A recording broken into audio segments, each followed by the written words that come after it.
अभी थोड़ी देर पहले मैं एक प्रेस कॉन्फ्रेंस देख रहा था। जब भी पीपल्स पार्टी की ये सिस्टम, ये सिंध गवर्नमेंट जब बहुत खा लेती है, पेट में अफारा हो जाता है, भर जाता है, तो फिर हाजमुला की गोली के तौर पे मुर्तज़ा वहाब को बिठा दिया जाता है हज़म करने के लिए। मिस्कीन सा कि हमने नहीं किया, हमने ये किया। वो हाजमुला थोड़ी देर पहले हमारा सिंध गवर्नमेंट का हाजमुला बिठाया हुआ था टीवी के ऊपर, जो बता रहे थे कि हमने बड़ा एक्शन ले लिया। मैं बताना चाहता हूँ, लोग कहते हैं कि इमरान खान ने सिंध के लिए कुछ नहीं किया।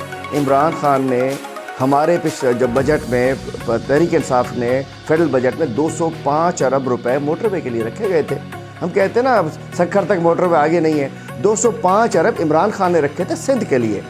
और वो तमाम अजला को जामशोरों समेत, अभी तो बड़े बड़े खुलेंगे पर्दा नशीन, जामशोरों समेत जो ज़िले बीच में आ रहे थे 4-4 अरब दिए गए थे। उसमें से 2 डीसीओं को बल्ली का बकरा बना दिया गया। डीसी मटियारी कहता है कि मैंने 40 करोड़ रिकवरी होगी, 2 अरब 34 करोड़ में से 35 करोड़ में से 2.25 अरब किधर गया वहाँ से, मतलब 40 करोड़ रिकवरी। वो कहता है बकिया लोगों का पूछो तो सही। ये सिस्टम की लड़ाई है, आपस में लड़ाई है, माल पानी की लड़ाई है।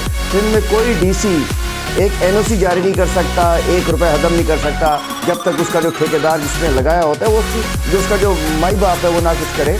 तो ये सिंध में, ये जो सिंध वासियों के लिए मोटरवे के पैसे इमरान खान ने दिए थे, ये उसमें से पैसे खा गए। नौशेरों वाला अरबों रुपए खा गया। डीसी नहीं है, डीसी को क्या पकड़ोगे तुम लोग। और इस वक्त तो सब एक थाली के चट्टे बट्टे हैं, वफाकी इन्वेस्टिगेशन इदारे हों या सिंध के हों।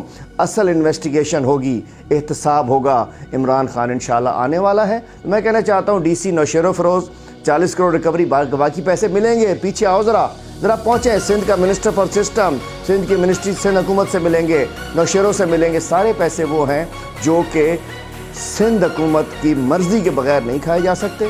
पेंशन केस होता है, उसका जो है सिंध सीएम हाउस पहुंच जाता है, बिलावल हाउस पहुंच जाता है, उसका पैरा पिछला हर कभी टीचर के पैसे के पास से करोड़ों रुपए निकल रहे हैं, कि पुलिस वालों के पास से निकल रहे हैं। तो मैं बताना चाहता हूँ सिंध वासियों, अभी ये जो हज़म करने के लिए मुर्तज़ा वहाब को बिठाते हैं सारे पानी डालने के लिए, ये चोर है, इनके अंदर लड़ाई हुई है। सिंध के मोटरवे के पैसे खा गए हैं, ये अरबों रुपए के करप्शन में। डीसी वीसी क्या हैं, 2 असल आप देखिए इनके, वो हैं इनके डीसीज जो बिलावल हाउस में सिंध सीएम हाउस के अंदर बैठे हैं। और ये जब तक 73 करोड़ की गंदम भी खा चुके हैं। इन जो पले हुए चूहों को, इन मोटे चूहों को जब तक इनके खिलाफ कार्रवाई नहीं होगी, सिंध ऐसे लुटता रहेगा।